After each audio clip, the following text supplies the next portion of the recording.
اعوذ بالله من الشیطان الرجیم. بسم الله الرحمن الرحیم و به نستعین انه خیر ناصر و معین. کتاب صوتی عمار یاسر. نسب: عمار ابن یاسر ابن عامر، کنیه‌اش ابو یقظان و حلیف یعنی همپیمان بنی مخزوم بود. نسب عمار به خاندان انس ابن مالک از قبایل قحطانی و ساکن یمن میرسد. یاسر پدر عمار در جوانی به مکه رفت و در آنجا اقامت کرد و با ابو حذیفه که از بنی مخزوم بود پیمان بست. مادرش سمیه دختر خبات اولین شهید زن در اسلام است.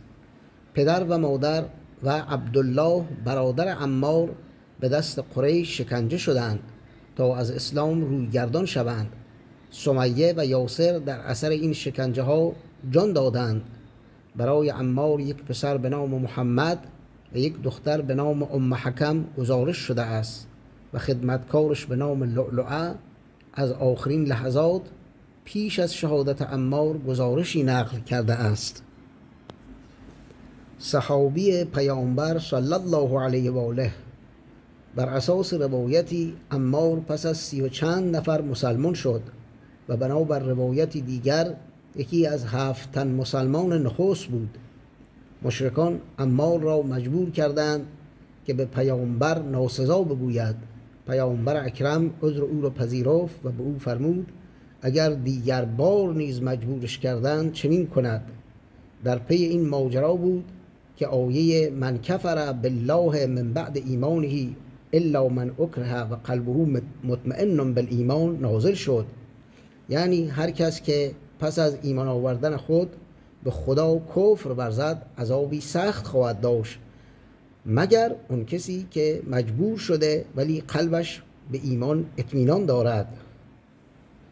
بنابر برخی از گزارش ها عمار از جمله مهاجران به حبشه بود و در هجرت به مدینه همراه پیامبر بود و در ساختن مسجد قبا همکاری داشت. وی در همه جنگ های پیامبر نیز شرکت داشت.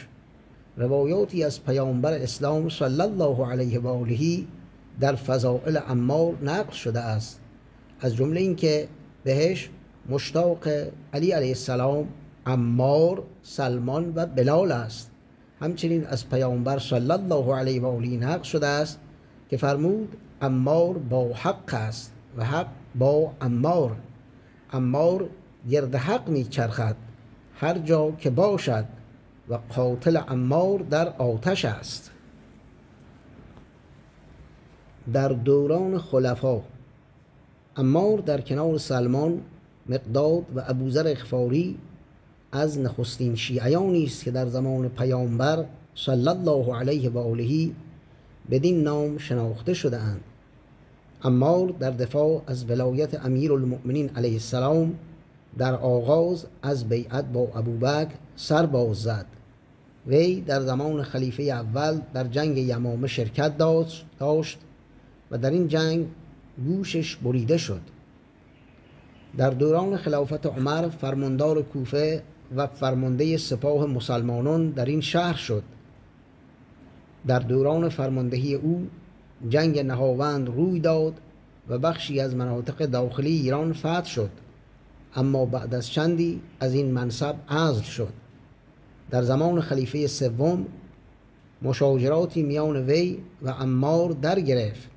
یکی از این موارد اعتراض عمار به تبعید ابوذر غفاری به ربضه بود که به مشاجره بین عمار و عثمان انجامید و عمار به دستور عثمان به سختی کتک خورد. عثمان قصد داشت عمار را نیز از مدینه تبعید کند، اما با اعتراض بنی مخزوم و امیرالمؤمنین علیه السلام از این کار منصرف شد. عمار در ماجرای شورش بر عثمان با معترضان همراه بود.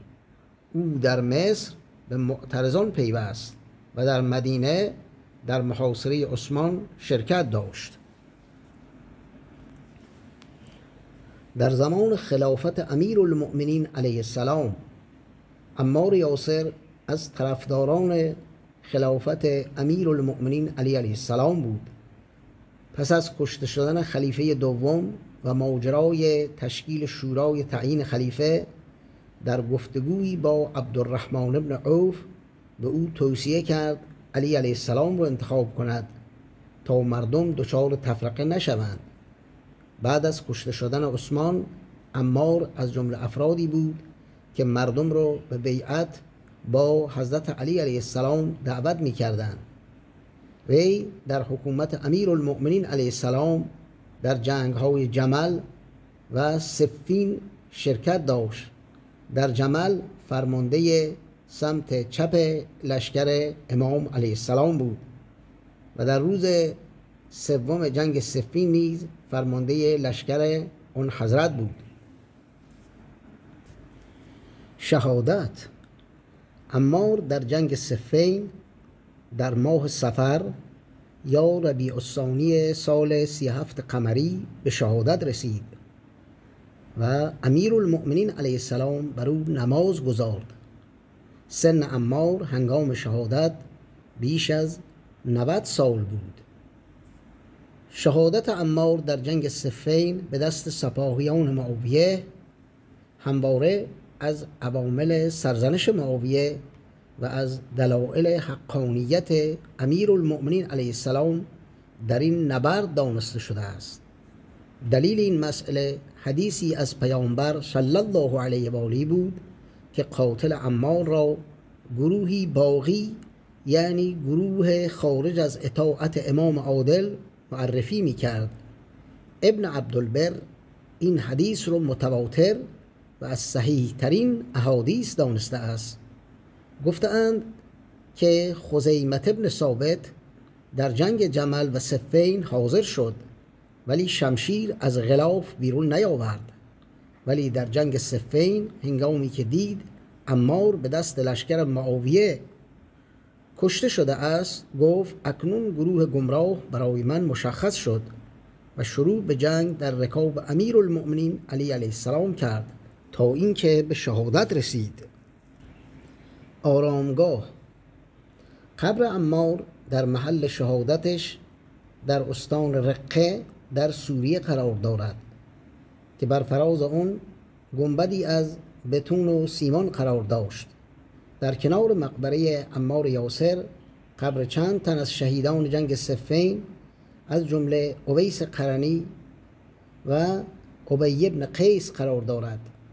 قبل از انقلاب اسلامی ایران قبر عمار و اویس در اتاقی کوچک و محقر قرار داشت، اما پس از پیروزی انقلاب اسلامی به توصیه امام خمینی رحمت الله علیه و با موافقت حافظ اسد رئیس جمهوری وقت سوریه زمین اطراف مقبره خریداری شد و در سال 1382 شمسی با پشتیبانی دولت وقت ایران زیارتگاهی بر روی آن بنا نهاده شد. تخریب بارگاه در 24 جمادی الاولی 1435 قمری برابر با 6 فروردین سال 1393 شمسی، داعش با به کار گذاشتن مواد منفجره 2 مناره مقبره عمار یاسر و اویس قرنی را تخریب کردند. داعش در 15 رجب سال 1435 قمری برابر با 25 اردیبهشت سال 1393 هجری شمسی این زیارتگاه رو به طور کامل تخریب کرد. الا لعنت الله علی القوم الظالمین. موفق و مؤید و منصور باشید. و صلی الله علی محمد و آله الطاهرین.